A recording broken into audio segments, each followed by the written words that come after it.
Hello, everyone, and welcome to the very first official episode of the Vibin podcast. I'm your host, Jacob Ringo. Well, and I'm Tanner Gazellerly. So, Tanner, what's the vibe? What's up? The vibe? Well, I know that's a very general, open-ended question. Very general question.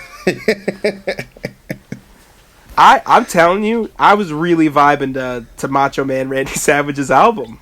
I'll say it.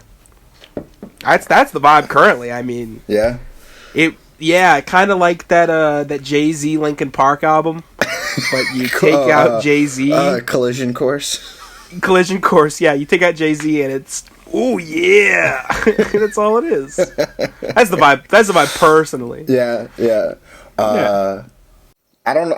I think I'm searching for a new vibe right now. If we're speaking in terms of music and what music we're listening to, I have that playlist that I made that was like, just an amalgamation of like mumble rap and EDM and whatnot. But I don't know. It's kind of tapering off for me. Yeah, I love Spotify's Discover Weekly. This isn't plugged by Spotify. Fuck Spotify in every way. There you go. Don't say that because we might. Oh. Okay, we might get sued now. It's fine. Well, no, it's not that we might get sued. It's that we might want to put this on Spotify. Nah, fuck Spotify. Bunch of bastards. But they do one good thing, and that's the Discover Weekly. To where they take what you've been vibing with. Yeah. And they put a whole bunch of new artists in front of you that you haven't listened before. I really dig it. I think it's cool. Just to get other names out there. Oh, yeah. But, yeah. I like to also... The artists that I think... that I enjoy, but I haven't discovered enough of. I'll take that extra hour at like 12 a.m. to really vibe. Yeah. Yeah. I actually had a question for you about music. Really? Yeah. I wrote it down in my notes. I wanted to adjust from what I originally had written down. But essentially, what do you think of the current state of pop music? Oh, okay. Because, to specify the definition of pop music, for the specifics of this conversation, right, is bassy EDM kind of background with that, typically female vocal, just singing about probably some kind of romance. Does Ed Sheeran count in this? Yeah. Equation? I mean, he does. Okay. Yeah. So I'm like Ed Sheeran. I'm understanding. It's like the Ed Sheerans and the Ariana Grandes. Yeah, I mean, and the Katy Perrys of the 2010s. Yeah. Yeah, I mean, well, okay. How about this? I'm gonna look up, since we're talking about Spotify.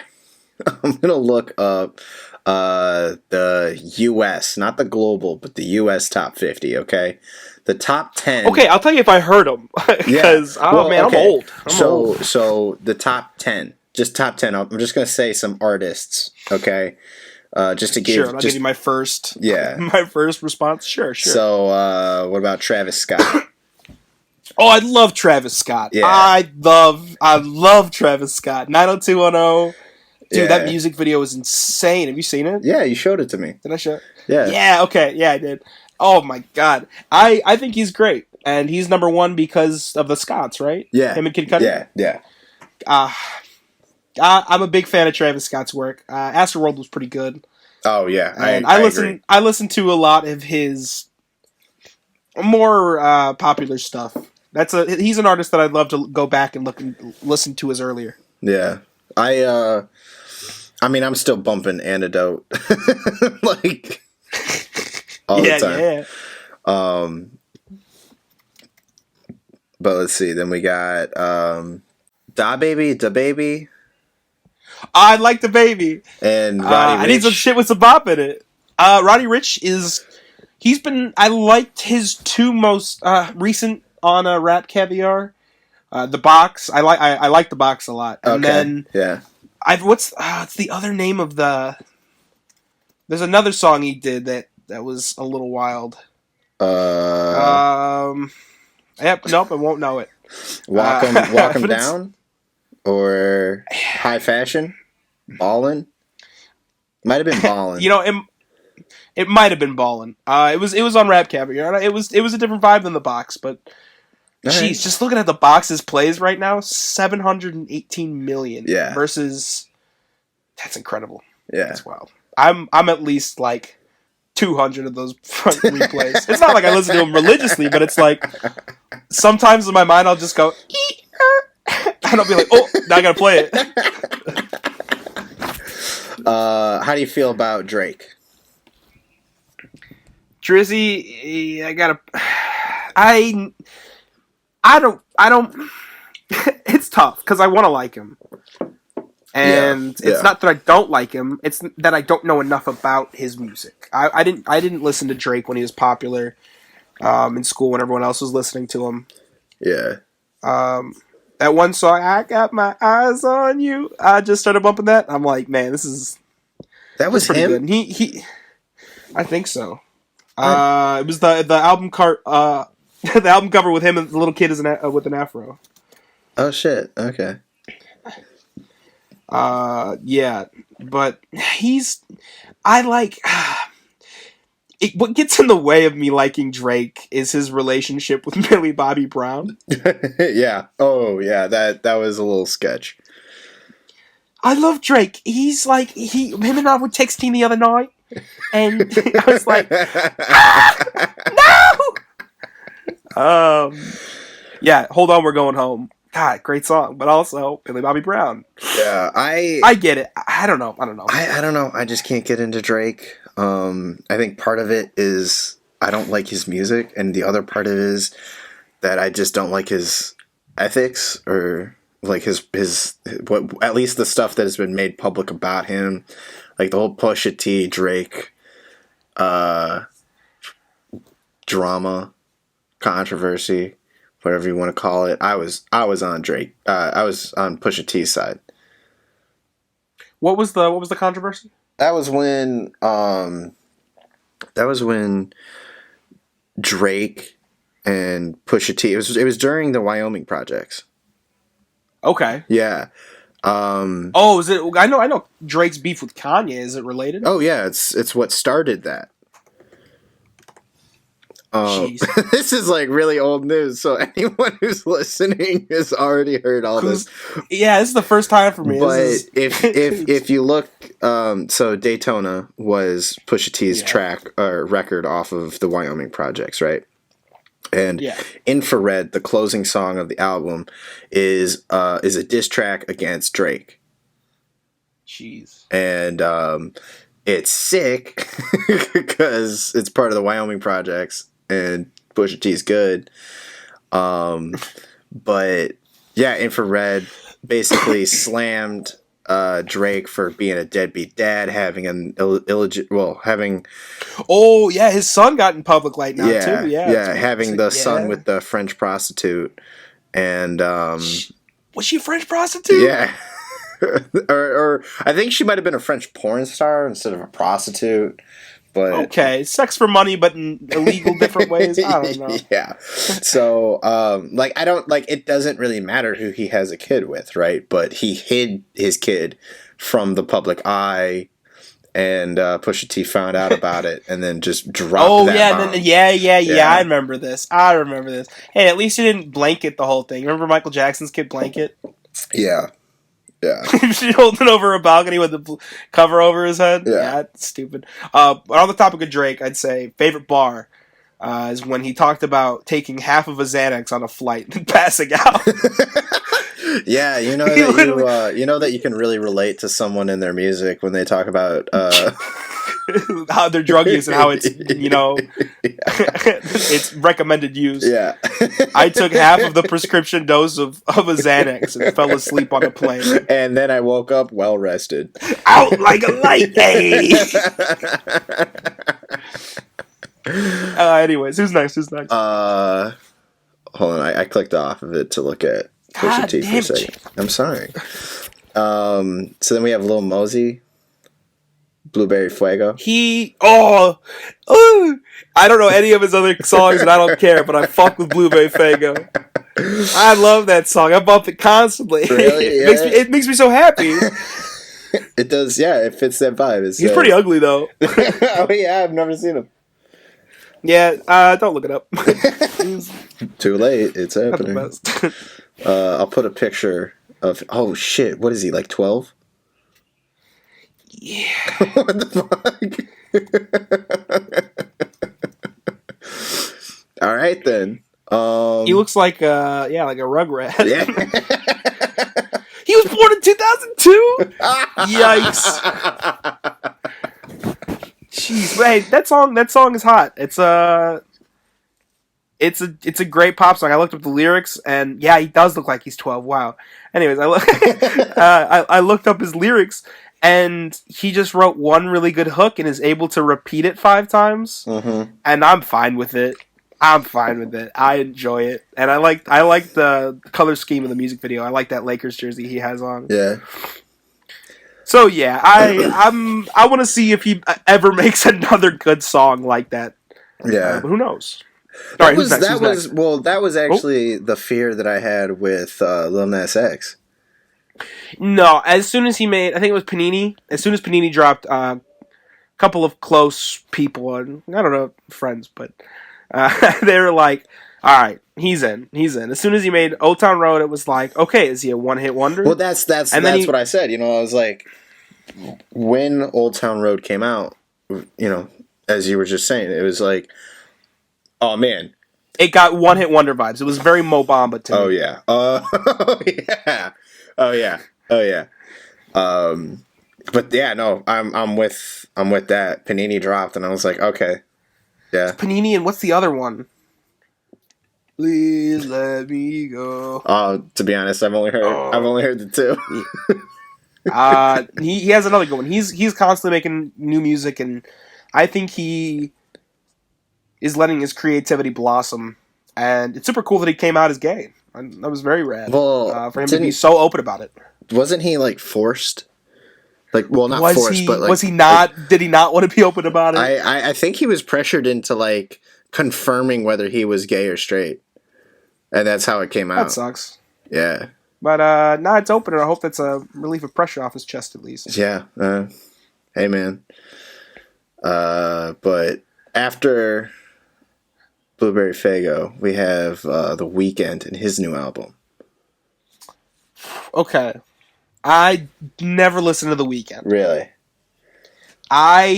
So I haven't actively listened to him. I've passively listened to him. Yeah. I put on a Frank Ocean radio and it came on, and I was like, who's this guy? This guy's good.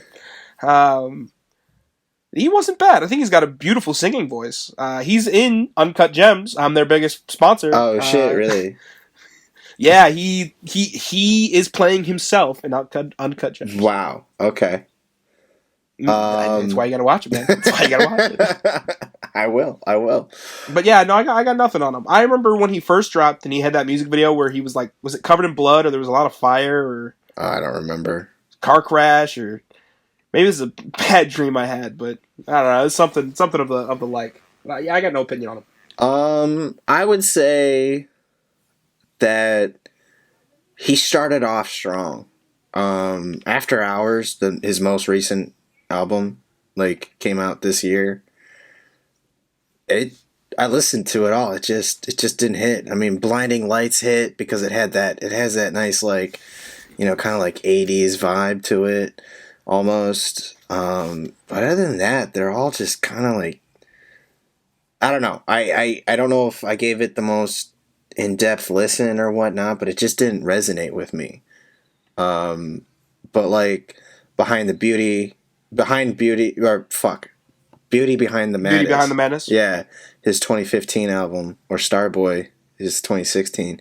You know, Starboy getting your title song with Daft Punk. I mean, that's kind of... Ooh, wow, I didn't even know that. Yeah. Yeah, Starboy is Daft Punk in The Weeknd. They have another song, too. I Feel It Coming. Yeah.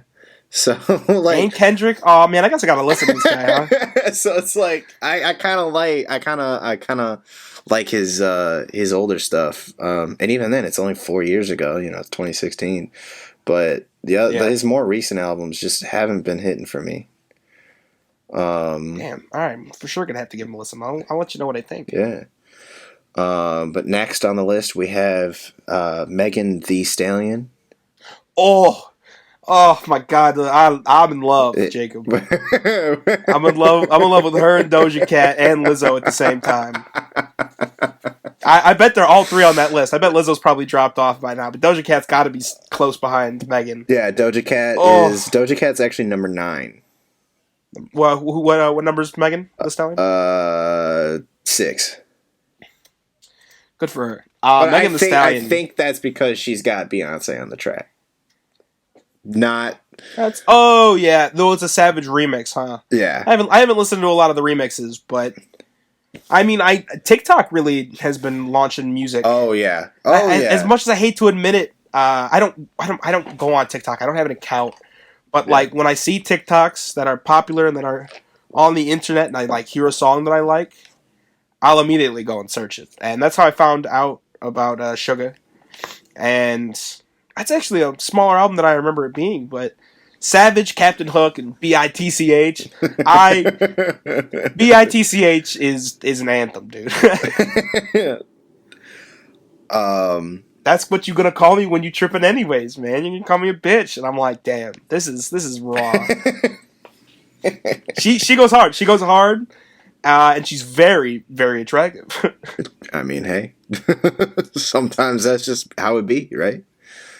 Good for her. How do you feel about Juice WRLD and his first post-mortem song? Oh, jeez. Righteous. I haven't... what was the first post-mortem song? I know of Godzilla. That's not his song. It's... Well, not his song, but that's the only post-mortem Juice WRLD that I listened to. His estate released a solo song called Righteous. Yeah, I'm a little iffy on the whole post-mortem really scene. Some of it. I think that, I don't want to say that it started with, but I think one of the biggest post-mortems is like Biggie Smalls' his work. Yeah. And like I think that's justified. That album is it Born to Die? I wanna say it could be very wrong. I'm not an expert to speak on this matter, by any means.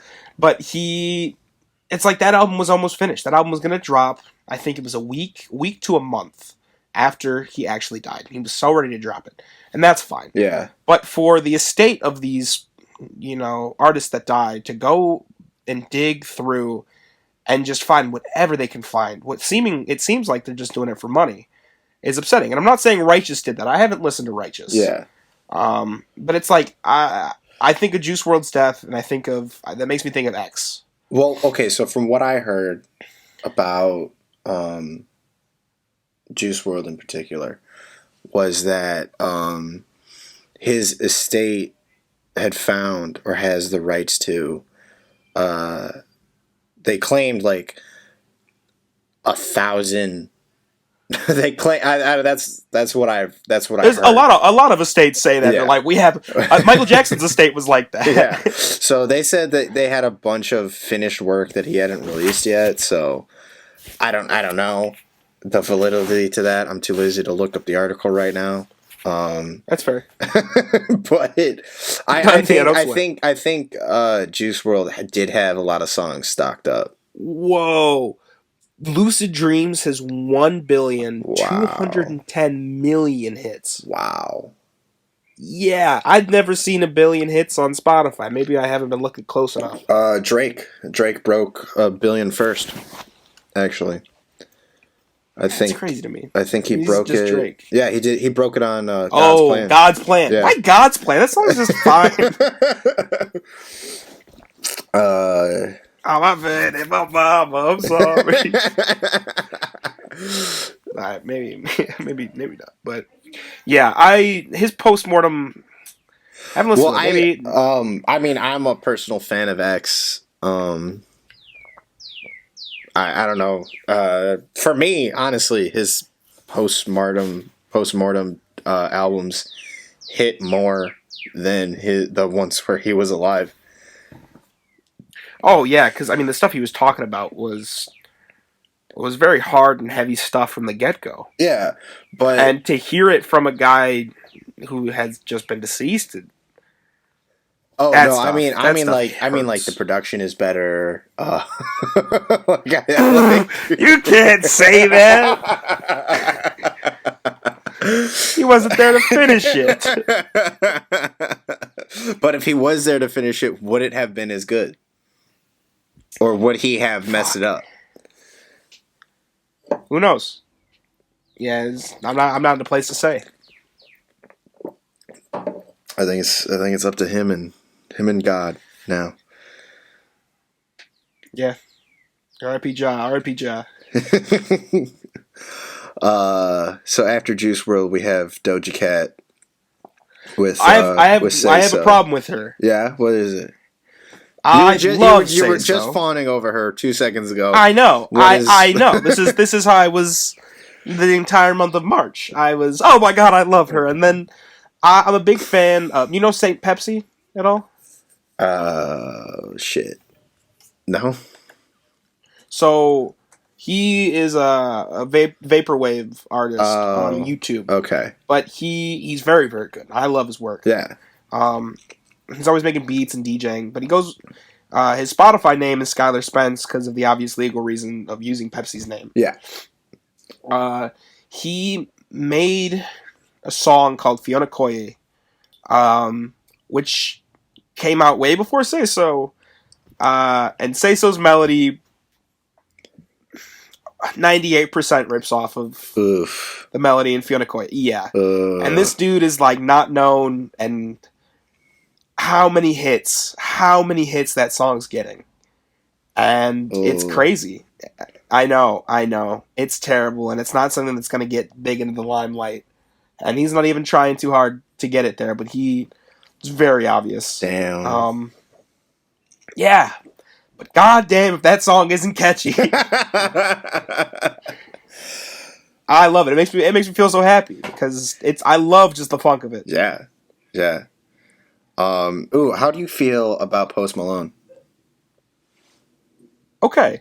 So when I played Overwatch like a lot in high school, I would my ritual was to play his first album on repeat. That was all I listened to. Oh shit. So subconsciously I know all the words, but like if I'm thinking about it, like I don't. Like if it comes on, it was Stony Deluxe. Yeah, it's like I'm pretty sure. Yeah, all these songs like I've heard on repeat, and I love Deja Vu, Broken Whiskey Glass, and Congratulations. And Feeling Whitney is also fantastic. Like that whole first album is great. And then not soon after I started really getting into him, Beer Bongs and Bentley dropped, and I was with it. I was hip with it. Yeah. It didn't hit as hard as Stoney, and I didn't like it at first. Okay, that's fair. Rockstar definitely stands out on that. I like Zack and Codeine. And then I fell off. I fell off the Post train when it came time to Hollywood's Bleeding. I remember when it came out. Sunflower is great. Yeah. And Goodbyes. And Wow. And there's always a few songs that are like just like crazy good. And Circles. Circles isn't bad. But a lot of them, they're not cookie cutter, but a lot of them, they just don't impress me as much. Yeah, I feel that. And I'm waiting for him to launch his rock career off this. Really?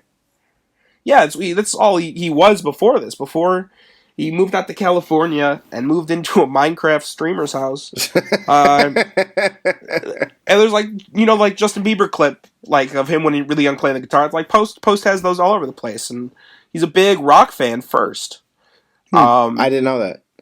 I think if he really wants to, he could do it. He could do it. Yeah. He's one of those like savants in music, like all different instruments. So I'm excited to see what he's gonna do. He's like that NBA rookie that you see and you know is gonna be good, and he does a few good things, but then falls off, then comes back later and wins 5 rings. I think that he could do something big. Yeah. And he has been doing some good things. He's been doing some good things. Okay. Now another artist so my take on Post Malone is like I don't know a whole lot about him. I hear that he's a great guy, like in his personal life. So Yeah. I have nothing like against him. His music's not for me, but that's like neither here nor there. But another artist that I didn't like, because I didn't think that I would like him, and I listened to his songs, and I didn't end up liking him. But another artist that like I approached with the idea that I wouldn't like her is Dua Lipa. But then I heard the Alice in Wonderland remix of her song, whatever the fucking song was by Dua Lipa. But I heard that remix and I was like, ah, shit. Like, I really fuck with this. And then I started Is it listening to... One Kiss? The song with 1 billion views as well? No, no. It was like her cheesy single, New Rules. New Rules. The other one with 1 billion. Oh, yeah, my mistake. The other one. Yeah. 1 billion. Yeah. That's fucking nuts. Yeah. I don't really care for the New Rules, like her song, but the remix, the Alice in Wonderland remix, and then anything off of her most recent album, Future Nostalgia. Oh, wait. No, not Future Nostalgia. Jacob got caught reading Spotify. He's a fake fan. Well, no, maybe.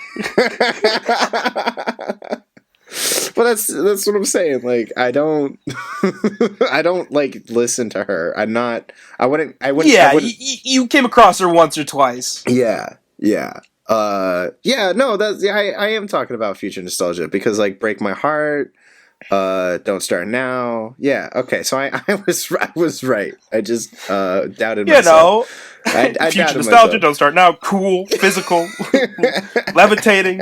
Pretty please. I've never listened to this woman in my life. I don't know. She hits that EDM vibe, but not too heavily. And she does it in such a bass heavy way that I really like it. I really fuck with it. I got a friend who bought a giant fish plush from a Bass Pro Shop we went to on an improv trip. Oh yeah, yeah. And she named the fish Dua Lipa. Jesus Christ! So that's the only reference I have to her. So.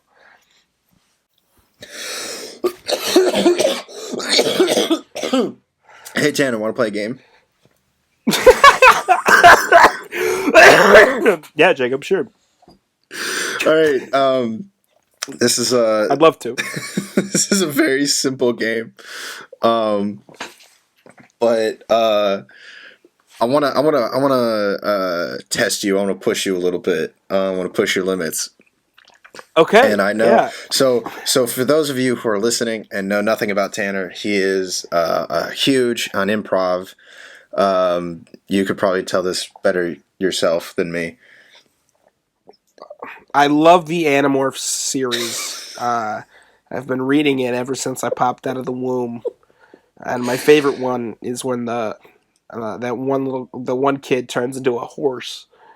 What do you want me to talk about? Improv? Yeah, like what's your history with improv? Why do you like it? Oh, okay, yeah. So that makes more sense. I grew up watching a lot. I like to say I was raised by the media. My earliest memories of improv is watching Whose Line, but I wasn't fully enthralled in improv. Well, there was a stint where I tried to start an improv club in my elementary school, or my middle school. I was terrible. I was awful, and I said, I'm never doing this again. And then, to make me lose weight, my mom forced me to do football camp. And to get back at him, I said, if you're going to make me do football camp, I'm going to play football. Bad idea. Terrible. I didn't understand why that was. I was like, yeah, I'm going to get to it. I'm going to play football. But I thought real long and hard about it, and I went, yeah, this isn't for me. So my sophomore year in high school, I auditioned for an improv team. My brother started 9 years before I got there. I think. And yeah, it was history from there. I've loved it, and it's just been stupid and silly. And now I'm a part of the improv mafia at Illinois State, and actually, I was just deemed co-president. So I'll make sure to money. put in a stock cheering soundbite. Yeah, because no one else will do it for me. So, but yeah, no. To test your improv abilities, I know you haven't warmed up, so this fuck you, basically. I'm fine with it. Yeah, sure, I get it. So it's an easy game. I'm gonna time you for a minute, okay? And sure. I'm gonna say a name or a character, and you have to give me your best impression. Okay, yeah. I can't guarantee anything. Let's do it. You know, I'm not looking for too much. Just give me a line, give me a voice, give me whatever you see fit in the moment. All right. So you just want an impression specifically? Yeah. So, for example, if I say Shaggy. That's the wrong one. That's the. I get it. No, I get it. Okay, and this is gonna be, and I don't have a list in front of me. I didn't think that far ahead in planning this episode, so all right, sick. So I'm also saying things off the top of my head. Oh well, you got a harder job than I do, I guess. Are you ready? Ready as I'll ever be. Yeah, sure. All right, and George Clooney.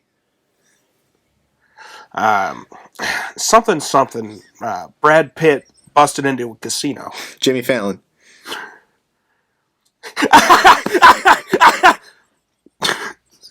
PewDiePie. That's it. PewDiePie? Yeah. You know, PewDiePie. Donald I was Trump. about to do the racist thing he did. You know what you do with Donald Trump? His mouth is very small, but his A's are very large. Huge. China. We're past a minute, but I'm having fun with this. Sure, just go. Andy This Samberg. is terrible. Who'd you say? Andy Samberg. Andy Samberg? Yeah. I'm on a boat. That's it. That's all I got on Andy Samberg. He's a great guy, though. Big teeth. Yeah, he is a great guy. Johnny Bravo. Hunger Burning Love, baby. Johnny Bravo, how old are you? You 30, 40? Hey, man, he's an iconic character. Yeah. You know, Cannon, he hooked up with Velma from Scooby-Doo, but she turned him down. Bro, that's sick, dude. She turned him down? Yeah. How'd you turn down Johnny? In a promotional commercial that they had for just like late night Cartoon Network, or maybe not late. Well, not like late night, obviously not Adult Swim, but they had a promotional commercial for Cartoon Network, and it's like this. Johnny Bravo's at this like rundown dive bar. And he's voiceovering. He's talking about a girl that he met, and it's Velma. And like he courts her. They start dating. They're they clearly like each other. But then she's like, he's like, well, yeah, no, he's like, will you marry me? And then she's like, no, I value my work more than you. Oh, and it breaks his heart. That ain't the truth. It breaks his heart for like 2 minutes, and then he sees another girl, and of course, I'm happy you made me hype myself up only to do subpar impressions. Thanks for Hey, no that. problem, no problem. You have an entire series of this podcast, however long it runs. To God bless. I can redeem myself. What impression do you have the hardest time doing? The hardest time doing that I can do or that I can't do, because there's so many that I can't. I guess that you can do. Hardest impression that I can do that is hard. I think. Oh, that's a very interesting question. I can only do a few that I'm confident in. Yeah. But I'd say the Predator. I can't do the Predator for exposed amount of times without my What, like the growling and clicking or whatever? Fucking pick that up. Yeah. You chitter like a grasshopper. Isn't that more like Harry the Platypus? Well, Perry the Platypus is similar because it's a. Oh, I see. I'm sorry. I'm not. A little I'm bit not, more. I'm not. I'm And not then that cultured. It's that Predator, the Platypus, and then Chewbacca are all in the same bit.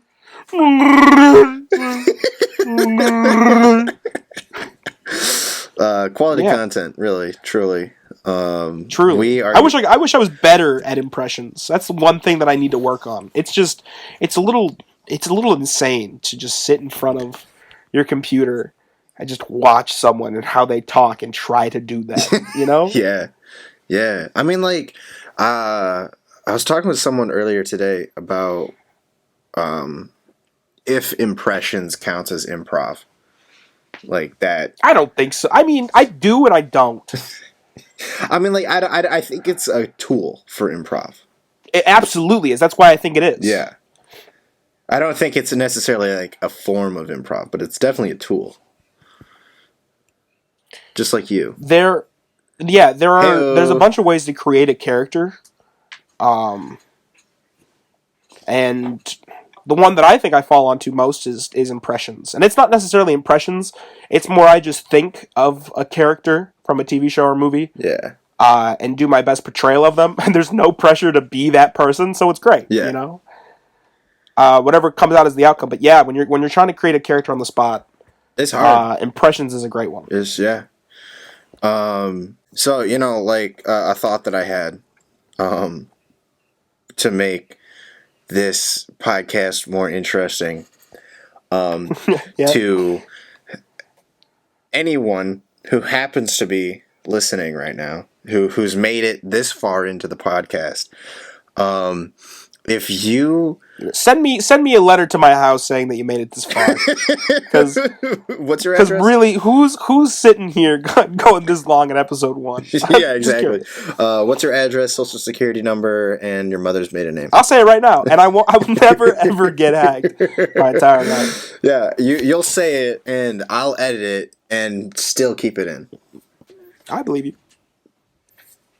Well, okay, so how are you making it more interesting? Well, okay, are we doing a giveaway? Well, gee, God, I wish. I wish I had the money to support a giveaway, but no. If you made it this far and you're still listening, then in the comments, just write down some characters, maybe a situation, a couple improv suggestions, if you will. Person, place, situation, and we'll pick our favorite one, and at the end of next episode, we'll make it happen. We'll just run through it. Keep it to 2 characters, one for me, one for Tanner, and yeah. We'll give 2 characters in a situation. Yeah. 2 characters in a situation. And I can make no guarantees that we won't hurt people's feelings and or do good. But I think it'll be fun. Yeah, exactly. We can't guarantee that we're going to be bad. I mean, just letting SNL know. I know they scout via podcasts. So Yeah, I'm just saying. there's that, and also, if you're already down in the comments, then you might as well subscribe to my channel, youtube.com/JacobRingo, or hit that motherfucking like button if you're so inclined. And tell us what you think of the podcast and how we're doing, because we have no idea. Yeah, we're doing this for fun. I'm expecting no one to watch this ever. So Tanner is going to give out some very incriminating evidence. Please stay tuned. Oh, yeah. Yeah. I'll let you know where the bodies are buried. I can't say that. Just yeah. Imagine if that's how you end up going to jail. Is I'd love it. If I went to jail for the bit, I'd be happy. It was for the bit. Officer, you're being handcuffed. You're on the it hood was of a bit. It was for a bit. It was for a bit. I swear to God. That'd be kind of cool. For like a sketch, like illegal comedy. I do a bunch of that. That's the thing. It's like me experimenting. That there is no such thing. I do a bit that's your idea reminds me of. Terrible bit. I do not recommend this to anybody. But we'll be in the middle of like a street at night, or we'll be walking home from like a party or something. And at the top of our lungs, we'll just scream, "Help! Help!" And it's terrible. No, but we think it's so funny. We think it's so funny to just scream help. No, what I was saying was, like, there's like a comedy police, right? And if you make a bad joke, or you do something stupid for a joke, and then the comedy police comes and arrests you, and they're over aggressive, they slam you to the ground. They're like, that pun was so fucking bad, and they just start roasting you and shit. No, yeah. I was spacing out a little bit. I take it you don't like my idea very much. I was spacing out a little bit. I was looking at Stan Lee's face on my computer. I'm sorry.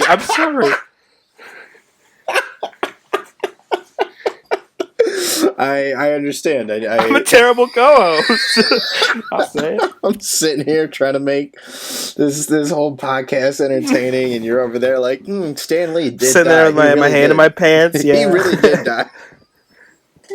I have my computer screen is like a bunch of people who died. Jesus fucking Christ. No, it's like the heavens, and like it's got like the Mars robot. Oh, it's that like, meme. It's that meme, but it's like a really nice background. Yeah. It's like Burt Reynolds and Axe, and Tupac, and Vern Troyer, and Rocket Raccoon, and Prince, the Bush Beans dog, Club Penguin.